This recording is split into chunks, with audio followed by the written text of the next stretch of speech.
Hello guys, and welcome back to my YouTube channel. Guys, I want us to talk about indaba kaMacele loMpumelelo loLwandle. Guys, apparently uMacele usexabanise abantwana. Yo, it's so bad. So ngizaqala ngokuthi mina watching the previous seasons zothando lesithembu, I realized ukuthi abantwana honestly bona if ungakhipha abadala abantwana, they didn't really have a problem with each other. They were relating so well and bebesiba happy mabe ngabantwana nje bona bebodwa, but masokungenela abadala yikho nje lapho okusuka khona kube le problem khona guys. So uMpumelelo didn't specifically say ukuthi uMacele wenzani or uMacele wathini okwenza ukuthi yena loLwandle nje kube khona nje ukuqhelelana, because from the way akubeke ngakhona uthe abaxabananga loLwandle. It's just nje ukuthi it's like baqhelelana because of what uMacele did or said, you know. And guys, still on that, do you realize how uMpumelelo feels like ubaba wakhe uyahluleka, like who control umuzi wakhe? Like all the time nje makule ngxabano or makwenzakala into nje ngathi ibheke eceleni, into nje enxele nje, uMpumelelo will always say ukuthi ngathi ukubeka kube ngathi ubaba uMseleko usoft. uMpumelelo kube ngathi yena if he was in the shoes zababa wakhe he was gonna do better. Ngiloku mnanzelela nje the way addressa ngayo izinto uMpumelelo ukuthi uloku undermine indlela ubaba wakhe ahandla ngayo izinto, you know. I mean, we are watching him, he's growing up, we'll see how he's gonna handle uzahandla njani indaba zomuzi wakhe, because actually from the conversation that they had with ubaba uMseleko, angifuni uqamba mangakazi, ngibone ngathi uMpumelelo is becoming more mature. Like angazi ube khuluma nje into ezilengqondo guys uMpumelelo. Yazi i-conversation nje abayelayo they were talking about ukuthatha kwakhe amakhosikazi kahle kahle nje ukuthi uzahamba ayolobola koMakale, ayolobola koMabiyela, echo nje ukuthi khona uchilo futhi on the diary session wathi yena akasoze ayenze njengobaba wakhe ukuthi wenza njani isithembu khona lapho. I don't know if he was throwing shade like ngokuthi khona mhlawumbe ubaba wakhe waqala wathatha uMacele wakozothatha uMayeni, ebe uMayeni wayeyintombi yokuqala, so yena he's not gonna do that, uzenza uMakale abe yi first wife. I'm not sure if he was trying to throw shade or what, you know. But like izinto nje abezikhuluma bezitshengisa ukuthi ungathi kukhona ukukhulanyana lapha uMpumelelo. Yeah, bezitshengisa ukuthi ngathi kukhona ukukhulanyana. But anyways, I don't want to dwell much on that. I just want to dwell on indaba because guys, because abangalazi because nguMacele. Angazi because kumbe uMacele thana ukuthi yo, I can't even imitate her, but like uthanda ukuthi because into nje lokho, because something like that, so ku TikTok bathanda umbiza besithi because, you know. Guys, angifuni, because I saw other comments where they were saying uMpumelelo angamsukeli nje uMacele, angalingi amsukeli uMacele. Mina ngithi guys, hayibo uMacele wenzeni abantwana uMacele, because guys uMpumelelo yebo sekhulile uMpumelelo, but he is a child in that household, right? Like uMpumelelo ungumntwana kaMacele, you know. Yebo usemdala kodwa ungumntwana kuMacele, you know. So I am saying mina I feel like uMacele guys kukhona into ayenzileyo, because uMacele guys vele ukubandlulula abantwana, mina from what I have seen on the previous seasons ube lakho uMacele ukubandlulula abantwana, ube babandlulula abantwana uMacele. I remember engafuni ukuzwa ngendaba yokuthi ulwandle uzahamba ayovusa umuzi kaMakhumalo, because ubaba uMseleku waye lesifiso sokuthi since kuMakhumalo kungela mntwana ongumfana ulwandle uzahamba nje ayobancedisa. I'm thinking kwakuyukuthi nje eyokwenza imisebenzi yobufana nje koMakhumalo and stuff, which is not really a big deal, you know. uMacele didn't want that. She didn't want that. So khona lokhu vele nje kuvele kutshengisa ukuthi khona uyabandlulula uMacele. So I would love to believe uMpumelelo mayethu uMacele kukhona sekwenzile futhi, because also uMacele has this thing eyokuthi ufuna ukuthi yena ungundlunkulu, he wants to rub it in on our faces, on everyone's faces. I mean, siyakwazi Macele ukuthi ungundlunkulu, how skoni sazi wena thina. So there is no need really eyokuthi ubuhamba manje you are rubbing it on our faces, you are rubbing it on Mayeni's face ukuthi kona listen, undlunkulu yimi angazi umamkhulu yimi i-first wife, you know, something like that. Manje useze kufaka abantwaneni ke manje ukuthi khona ulwandle is the first child of the first wife, so indlalifa. Yabona indaba ezithinta khonokho nje uMacele zisensitive kuye ngathi ikhona nje sub secret competition or a competition lana at the back of the mind, you know, I competition lana you know ecachileyo nje, you know. Mbona like ukuvezile on the previous seasons ukuthi like nje ufuna nje kube clear ukuthi khona ungundlunkulu and ulwandle uyindlalifa, something like that. Not necessarily ukuthi ukuthi ulwandle uyindlalifa, but like there is an element of that, you know. So ayangazi guys, honestly I don't know. Yeah, I don't know, but I feel like ukhona uMacele into ayenzayo. And one thing about kids, you know, abantwana bazamlalela umama. Abantwana, they will listen to their mom, guys. If uMacele ethi khona uMpumelelo wrong kulwandle, okay, another thing is ulwandle sometimes I think ulakho angazi kunjani I don't know how to put it, but anyways, let me just go ahead and say ukuthi like kids will always listen to their mom. If uMacele esithi like I don't know kumele nje baqhelelane loMpumelelo or uMpumelelo usesenza ukuthi lokuthi, her kids are going to listen to her. Her kids are definitely going to listen to her because ungumama wabo and ubakhulisile kahle. I don't want to take away that from her. uMacele, she is really a good mom. She's a good mom. She's very protective of her kids and stuff, you know. I applaud her for that. So because abantwana ubakhulisile and labo bayabona ukuthi mama wabo is a good mom, so they will always listen to her, even lalapho ayabe engasenzi kuhle khona, they'll always listen to her. Because like sengikhulumele ukuthini, because uMacele akathathwanga indoda asondoda yakhe yedwa, like indoda yabo bayayishare bengu-1000. So I feel like kumele ukunderstand khona lokho ukuthi abantwana bakhe olwandle ngabantwana bakaMakhumalo, ngabantwana bakaMayeni, ngabantwana bakaMangwabe and stuff. As much as she has to be protective of her kids, le ukuthi she has to be protective, honestly I completely understand and I won't even blame her for being protective of her kids sometimes, because honestly guys, into nje ethinta umntwana guys, hayi vele asingadlali ngabantwana, shame.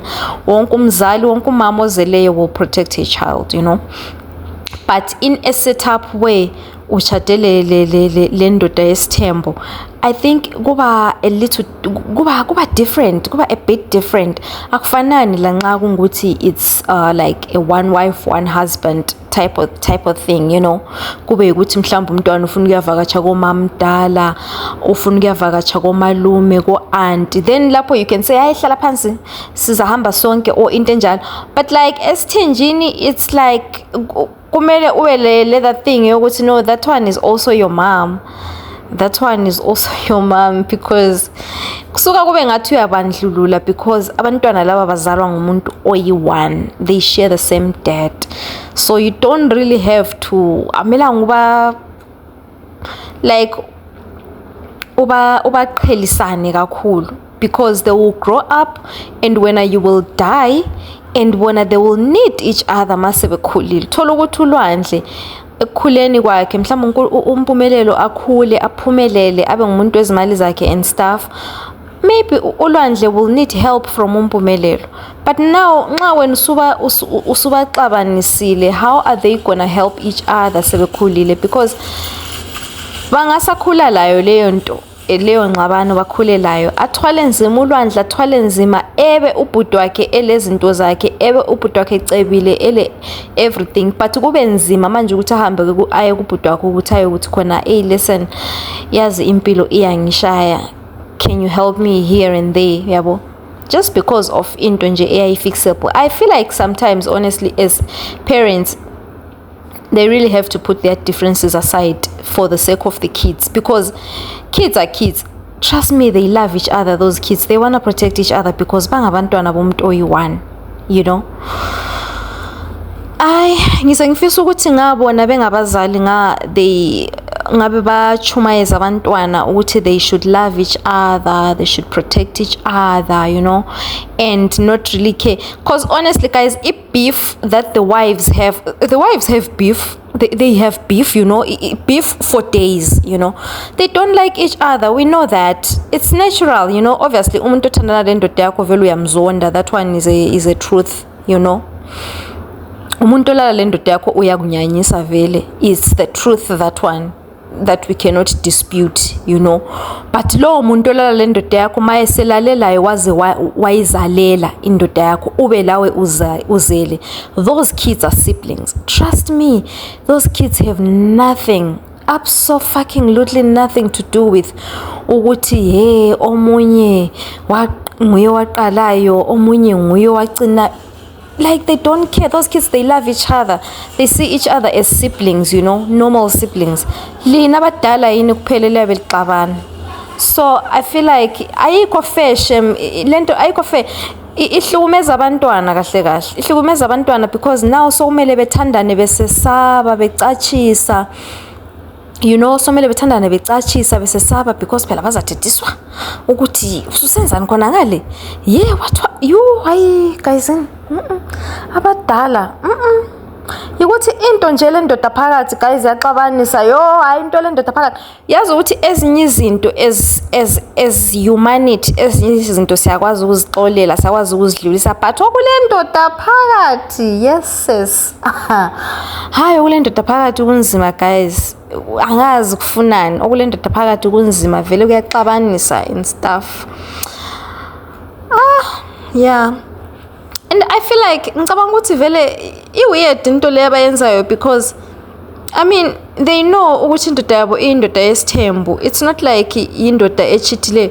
Uyabona indoda echithileyo it's understandable, indoda echithileyo it's understandable because bekungela sivumelwano udecide ukuphuma yena wayochitha, that one hurts and it hurts more.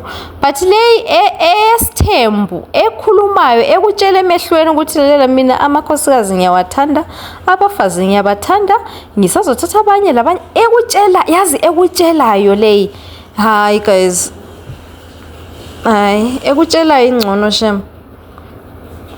Ayikho ngcono yona, iyabheda layo of course, but angisho ukuthi babumselo kuyabheda, ngisho ukuthi la situation yakhona iyabheda ne, but sengisho ukuthi khona when it comes to kids kumele ngathi uyathukulula mbijana inhliziyo, because you know this man ukuthi ungumuntu wesithembu, akafani lo muntu who betrayed you. Betrayal, I think isithembu so betrayal, it's not betrayal. Isithembu ngumuntu nje ozithandela abafazi waphumela ecekeni wathi ukuthi hayi ngiyabathanda ngicela ukuthatha as many as I can, you know.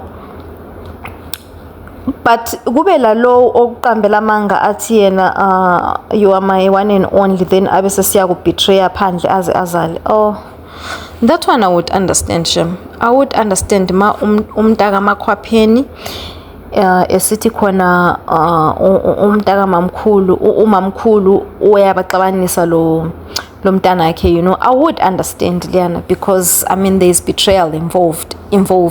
But in this case, hayibo, there is no betrayal here. There is no betrayal. Ubaba Mseleko nje kambe ukhuluma azakhulumela ku TV ukuthi ayi yena uyindoda yesithembu. So asazi guys, asazi. I hope they're gonna tell us ukuthi what happened, ukuthi uMacele wathini.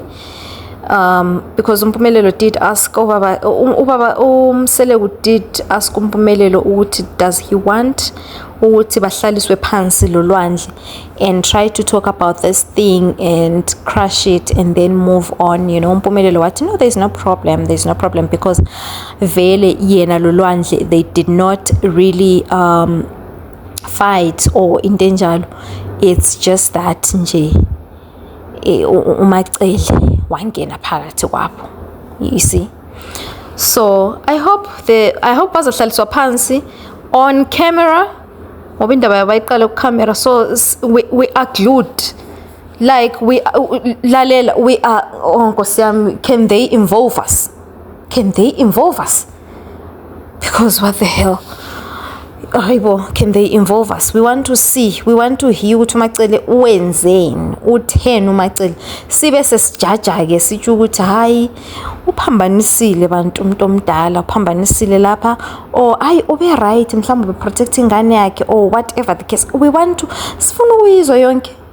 That's what sifuna nje ukuyizwa, Nkosi yami. I am hoping ukuthi they are going to show us sebebahlalisa phansi. Asifuna ukuzwa into sesiyitshelwa in passing thina sokuthiwa akanje babexabene asebelungisile. Balungise njani? Sifuna ukuzwa. Hayi guys, sifuna ukuzwa ukuthi bazalungisa njani, bevele bexatshaniswe yini. If it means ukuthi kubizwa layo uMacele, akabizwe emakhamereni, bahlaliswe phansi phambi kwamakhamera, sizwe thina. Saze sazithanda indaba. Hi, sazithanda indaba shem. Anyways, thank you so much guys for watching. I'll see you guys on my next one. Guys, if you see my picture here, if you see umuntu ongamaziyo yimi, it's probably my picture, because ngizama Nkosi yami ukuthi ngingachaya nge-copyright strike or nge-reused content, because I used to have another channel which was angisapost on that channel, because guys YouTube wangishaya nge-reused content ntontoni. This thing yokuthi you see ukuthi I do commentary on my channel, then there is another person who does commentary. Like there's a whole lot of people who do commentary, and then we use the same pictures of those people. So now YouTube ubona kungathi reused content. So ungabona nje ngifaka into ezifani here instead of ufaka olwandle yaboMpumelelo. Please don't get bored. Understand ukuthi ngizama ukuthi ngachaya copyright claim, because on my other channel, when not copyright actually but reused, on my other channel baze bangishaya reused, if I tell you how much money I lost, yo ngangizwela, into ngaba stressed yona, I can never make that mistake again. Anyways, thank you so much guys for watching. I'll see you guys on my next one. Bye.